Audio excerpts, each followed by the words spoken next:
भुईंज येथील किसनवीर कारखान्यावर कैलासवासी खासदार लक्ष्मणराव पाटील यांची 86वी जयंती साजरी करण्यात आली। यावेळी झालेल्या कार्यक्रमात प्राध्यापक रवींद्र येवले यांनी लक्ष्मणतात्यांच्या आठवणींना उजाळा दिला।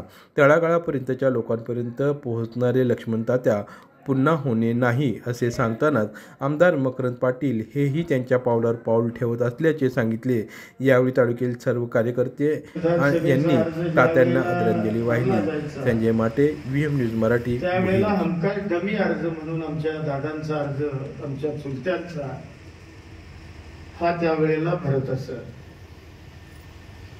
आणि मग अशा परिस्थितीमध्ये तात्या शाळेमध्ये होते त्या काळी, आणि त्यांच्या शालेय जीवनामध्ये सुरेश अण्णांची मैत्री झाली, सुरेश्वरांची, आणि तेव्हापासून किसनवीर आबांचा घराचा संबंध परिचय।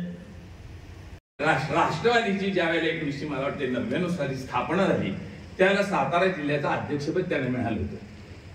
ह्याचा हा पुरावा आहे की त्यांना अध्यक्षपद तर मिळालंच, पण मित्रांनो सातारा जिल्ह्यातल्या 10 जागा ज्या होत्या आमदारकीच्या त्यातल्या 9 जागा त्यावेळेला राष्ट्रवादीने जिंकल्या होत्या।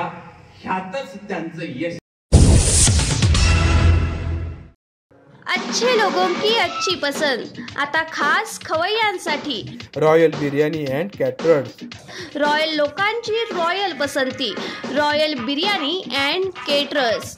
AC डायनिंग हॉल, फॅमिलीसाठी वेगळी बैठक व्यवस्था। एक वेळ अवश्य भेट द्या। आमचा पत्ता 64 मल्हारपेठ, गीते बिल्डिंग जवळ, सातारा।